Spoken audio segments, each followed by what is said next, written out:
Ok, je sais très bien que la plupart des gens qui vont cliquer sur cette vidéo ne vont pas regarder jusqu'à la fin. Et pour le coup, je vais vous donner la réponse tout de suite. Pourquoi je pense avoir commis cette erreur? Pour ceux qui me suivent depuis le début, savent que avant j'avais la GX6F. Eh bien, c'est là le problème. C'est que avant j'avais la GX6F et maintenant j'ai la MT-09. C'est là l'erreur. De passer de la GX6F à la MT-09. Parce que c'est deux motos complètement différentes, le jour et la nuit. Il a fallu que je repasse par la phase apprentissage pour apprendre à connaître cette moto. En gros, il a fallu que j'efface tout ce que j'avais l'habitude de faire avec ma GX6F. C'était pas possible de faire avec la MT-09. Et voilà pourquoi je pense, non, je pense pas, je suis sûr, j'ai commis cette erreur. Maintenant, la vraie question que vous devriez vous poser, c'est est-ce que je regrette mon choix? Ah ah! Eh ben pour ça, il va falloir regarder la vidéo jusqu'à la fin, poteau. Allez, je balance l'intro.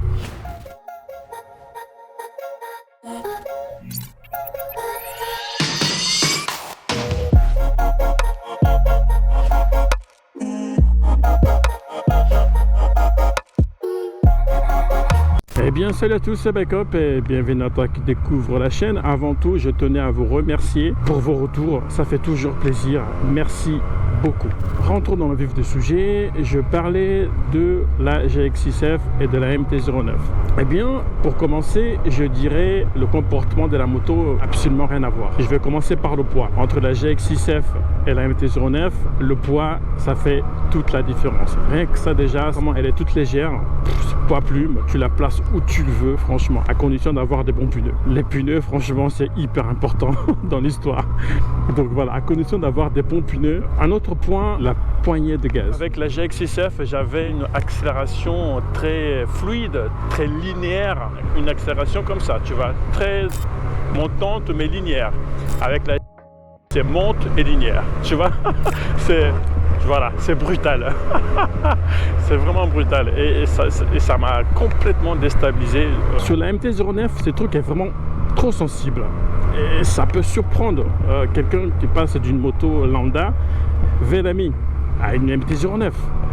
Je suis pas en train de critiquer la GX6F. Hein. La GX6F, ça reste une très bonne moto pour commencer. Et je regrette pas du tout d'avoir pris la GX6F. Ah la vache! Allez.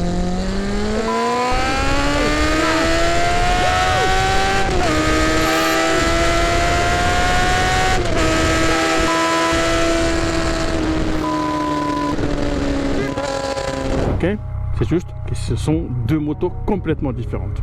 Donc, il faut s'adapter. Donc, la poignée de gaz à prendre en compte.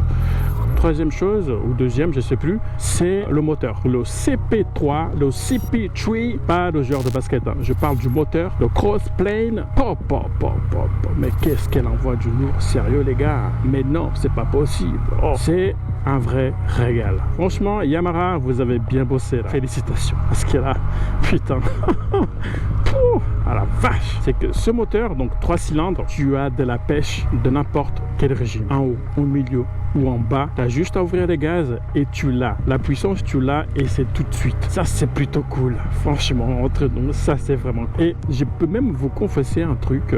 Je pense, en tout cas, j'ai le sentiment de rouler moins vite avec la MT-09 qu'avec la GX6F. Et je pense savoir pourquoi. Que sur la GX6F, j'étais tout le temps frustré. Si je voulais avoir quelque chose, il fallait en fait monter très haut dans les tours, entre 8000 tours et 11 000 tours. Forcément, tu étais obligé de faire crier le moteur, mais à mort comme pas possible. Et ça me gênait un petit peu. Alors que tandis que celle-ci, c'est du plaisir tout le temps. Attention, elle a ses défauts. Hein. Merci l'ami. C'est la tenue de route. En tout cas, au début, dès que tu arrives sur une route qui est plus ou moins en mauvais état, bah, c'était compliqué. Hein. Je vous cache pas que j'étais pas serein au tout début. Hein. Franchement, en plus, au tout début, quand j'avais acheté la moto, j'avais pas vraiment les bons pneus. Il faut savoir que la moto est restée presque 2 ans sans rouler, parce que confinement, etc. etc. Là, j'ai changé, j'ai mis du coup un Road 5 et c'est beaucoup mieux. Les suspensions. Les suspensions, ah mon de Dieu, mais c'est quoi cette merde? Comment est-ce possible de mettre un moteur aussi magnifique et comment est-ce que tu peux mettre sur un châssis aussi amateur. Je pense que les mecs qui ont développé le moteur de la MT-09, c'était des vrais ingénieurs. Et ensuite, ils ont laissé en charge à des amateurs et des stagiaires pour la conception de châssis. Parce que c'est vraiment n'importe quoi.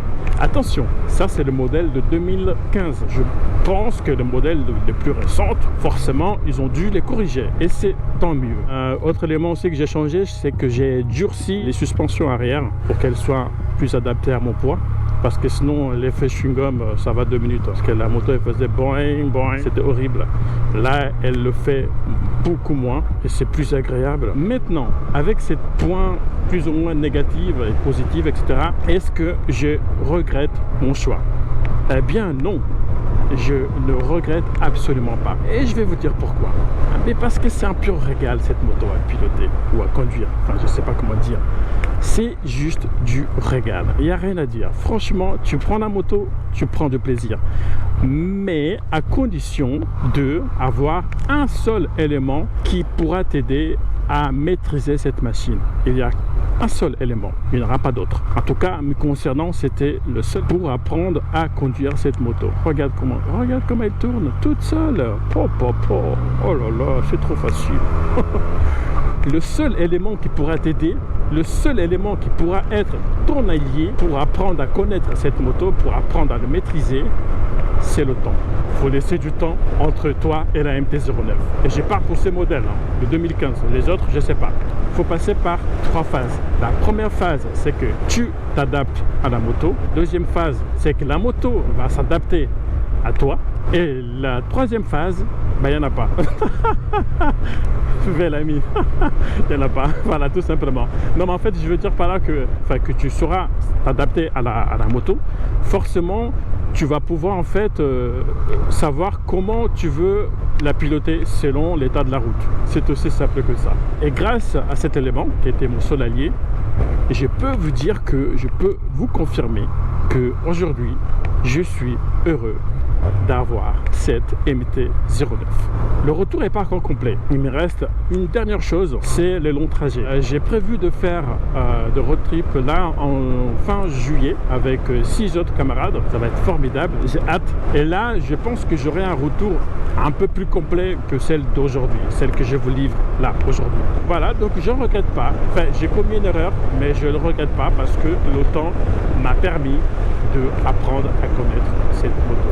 Dans la première vidéo que j'avais fait pour présenter la MT-09, j'avais dit que j'allais changer pas mal de choses, les suspensions arrière et mettre des amortisseurs de direction.